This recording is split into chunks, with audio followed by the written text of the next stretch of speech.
Sarah, a professional photographer, detailed her son's memories. John and I were cuddling in bed and watching TV.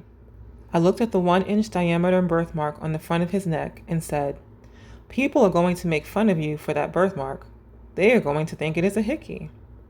John replied, "Mommy, that is where I was shot."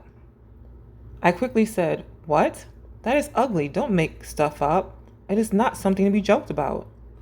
He looked at me with scared eyes and insisted, "But Mommy, I was a black man.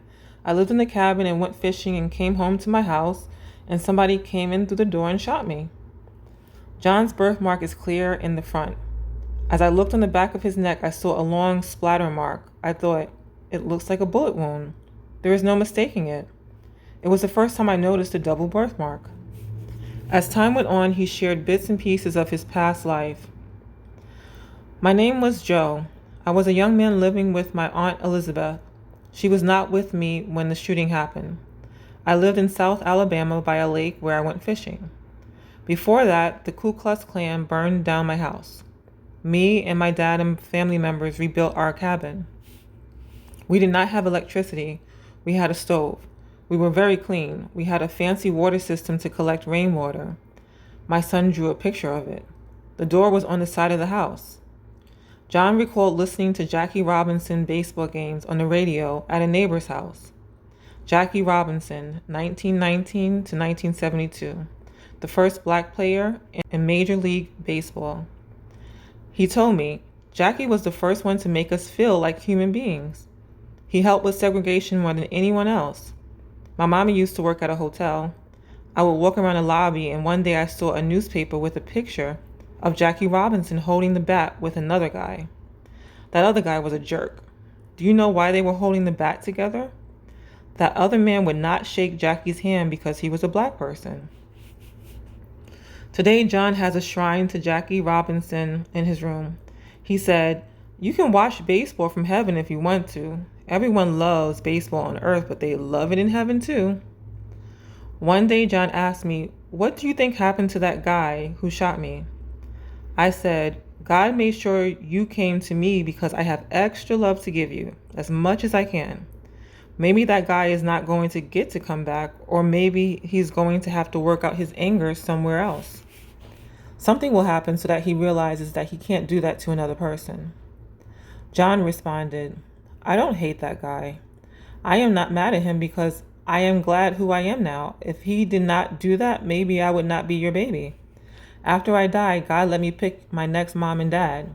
I did not want to stay in the same family because they had health problems like arthritis and diabetes. I asked God to pick me a healthy mom and dad. He showed me your picture. I saw you and dad holding 2 kids. I told God, yes, I want to come back to you. You guys are so beautiful. I am so glad that you picked me." "Yeah, but I told God I wanted to come back to Alabama. There must have been a mix-up because I came back to Ohio."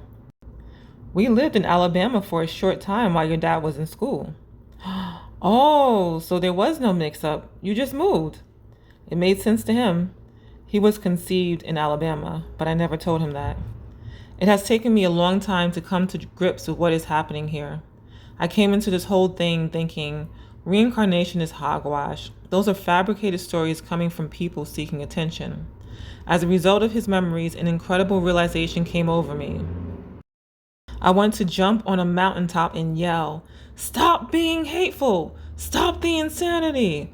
We are one person. We are on different journeys. We are on different levels, and it has nothing to do with race."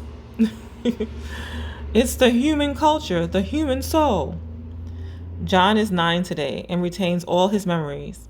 I asked him, should we keep the story to ourselves or share it with these people who are writing a book? He replied, "I think people should hear us. There is no race. People who think that are wrong." Dr. Stevenson's book, Reincarnation in Biology, A Contribution to the Etiology of Birthmarks and Birth Defects, supports John's explanation of his double birthmark as a classic gunshot wound. Dr. Stevenson found a correlation between children's memories from their past life death by traumatic or fatal wounds in their birthmarks or birth defects in the current life. If the child or adult had died of a bullet or a knife wound, a birthmark or scar was observed at the same location on the body in the subsequent life.